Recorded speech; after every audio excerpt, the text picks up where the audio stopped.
Hi guys! So today I'm going to tell you a story.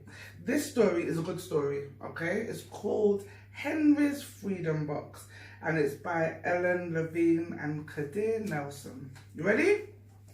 Okay. Henry Brown wasn't sure how old he was.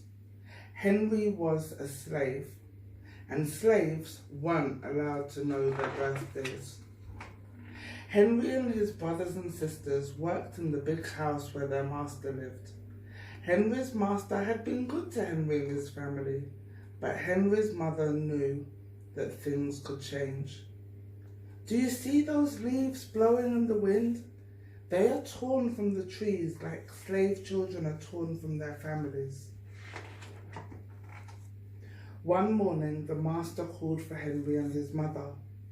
They climbed the wide staircase. The master lay in bed with only his head above the quilt. He was very ill. He beckoned them to come closer. Some slaves were freed by their owners. Henry's heart beat fast. Maybe the master would set him free. But the master said, "You are a good worker, Henry. I am giving you to my son. You must obey him and never tell him a lie." Henry nodded, but he didn't say thank you. That would have been a lie. Later that day, Henry watched a bird soar high above the trees. Free bird, happy bird, Henry thought. Henry said goodbye to his family and he looked across the field. The leaves swirled in the wind. Henry worked in his new master's factory, and he was good at his job. "Do not tear that tobacco leaf," the boss yelled at the new boy. He poked the boy with a stick. "If you made a mistake, the boss would beat you." Henry was lonely.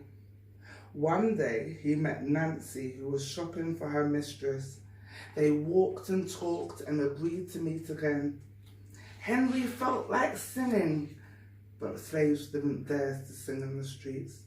Instead, he hummed all the way home.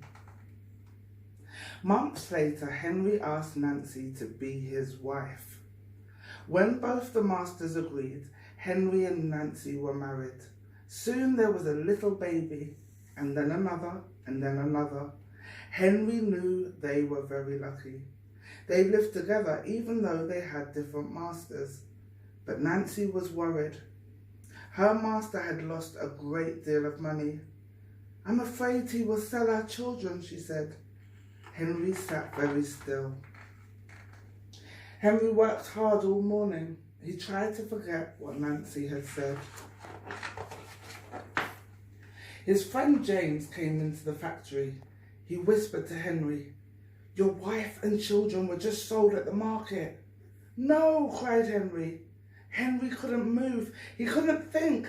He couldn't work. "Twist that tobacco." The boss poked Henry. Henry twisted tobacco leaves. His heart twisted in his chest. At lunchtime, Henry rushed to the centre of town. A large group of slaves were tied together. Their owner shouted at them. Henry looked for his family. "Father! Father!" Henry watched his children disappear down the road. Where was Nancy? He saw her the same moment she saw him. And when he wiped away his tears, Nancy too was gone. Henry no longer sang. He couldn't hum. He went to work and at night he ate supper and went to bed. Henry tried to think of happy times, but all he could see were the carts carrying away everyone he loved. Henry knew that he would never see his family again.